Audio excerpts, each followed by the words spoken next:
of us die as followers. And that's because we don't understand our personal leadership gift. Here's my philosophy. Every human was born to be a leader, but not over people.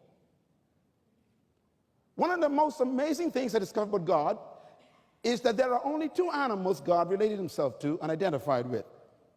And he created them both. One is the eagle. God says, I will bear you up like eagles bear their young. I will stir your nest like an eagle stirs its nest. He kept identifying with an eagle because the eagle is obviously a leadership bird. He's the greatest bird on earth. The second animal God related to is the lion. The lion is the king of the jungle. He is the master of the animal world. And I've seen the lion in action physically, personally, many times when I went to visit Africa. And here's something I concluded, that an army of sheep led by a lion will always defeat an army of lions if they are led by a sheep.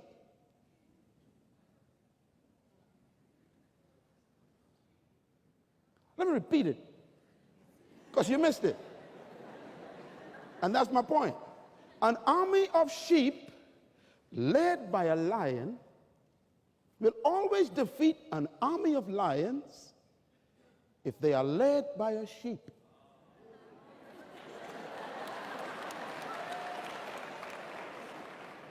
Why? Because leadership determines the attitude of the followers. A true leader can transform cowards into warriors. Now here's the mystery about the lion. The lion is not the tallest animal in the jungle. He's not the strongest. He's not the biggest, the most powerful. He's not the most intelligent animal in the jungle. But yet the lion is the leader. Tell your neighbor there's hope for you. Listen to me. The lion destroys everything they taught you about leadership. You were taught in your culture that to be a leader, you got to be the most intelligent, the strongest, the most powerful, the biggest, the tallest. But the lion defies that. The elephant is 50 times larger than the elephant and 200 times more powerful than the lion. The elephant is stronger than the lion. The giraffe is 18 times taller than the lion. The wildebeest is 50 times bigger than the lion, and yet the lion eats them for lunch. What's the key to the lion's success? One word, write it down. Attitude. Everybody say attitude. What makes the lion a leader is not his size, his strength, his weight, his power, or intelligence. It's his attitude. And that's what changed me as an ORU student. I discovered something, that attitude comes from your belief.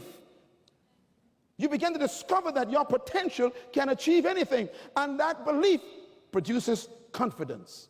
What makes me bold to stand in the midst of the presidents of countries and to sit with Mr. Netanyahu, the Prime Minister of Israel, and give advice, to sit in the presence of great leaders and let them get advice from me, is because I have a conviction and an attitude that comes from a belief system that I discovered from God. The Bible says that a wise man is stronger than an army. In other words, I am convinced that the difference between a leader and a follower is not weight, size, intelligence, or power. It's simply attitude. And attitude is natural because attitude controls your behavior. It determines how you respond to life. It also can open doors for you or close them. Attitude is also what determines how you limit yourself. I have come to believe, young man, young woman, that nothing is impossible. I actually believe that. It's not a phrase or positive thinking to me. It is a reality from a discovery. I'm afraid of nothing. When the lion sees an elephant, power, strength, energy, weight, intelligence, the little lion looks at this massive monster and simply thinks one word. It's a simple word. Everybody say lunch. In other words, the lion doesn't see the power. He doesn't see the strength. He doesn't see the size. He doesn't see the intelligence. He sees what he thinks.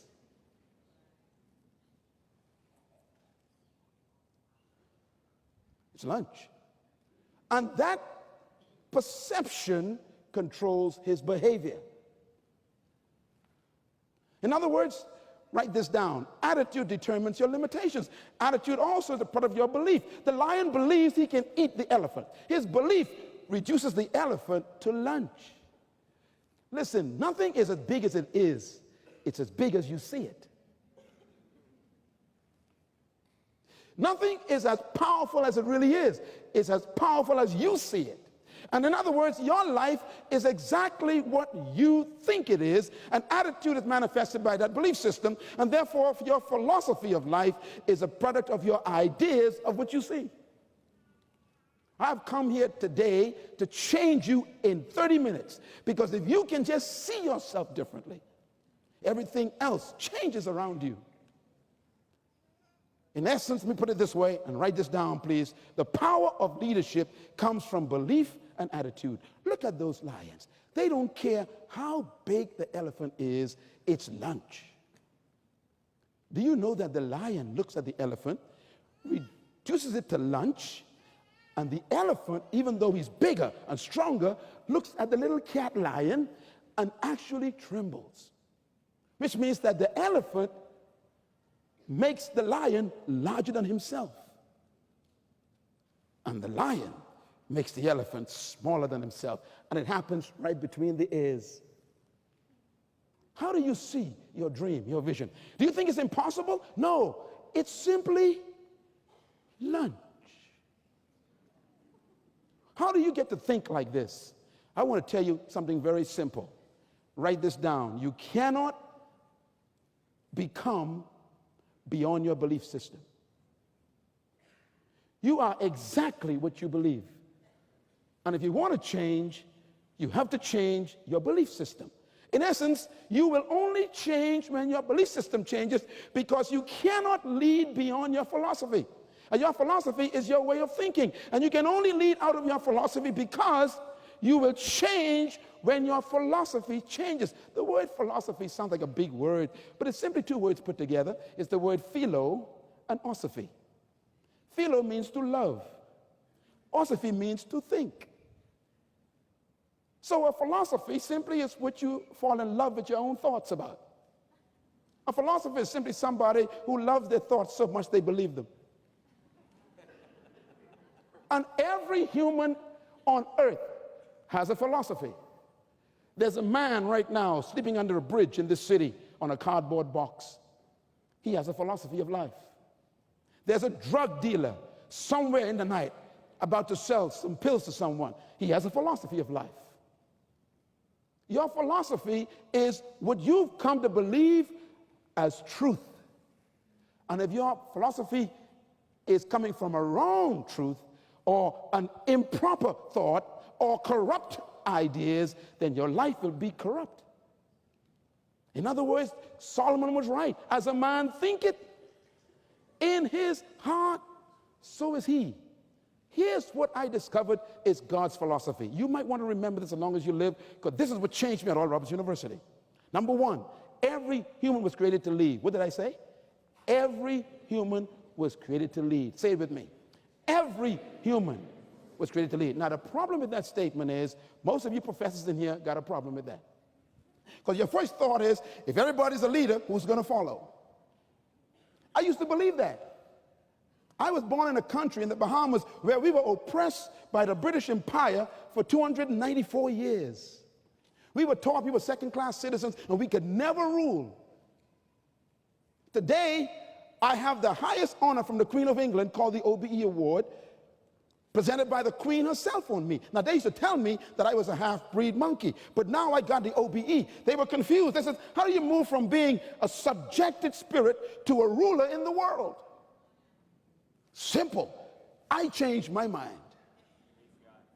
Every human possesses leadership potential, but not the way you think. Every human was born to lead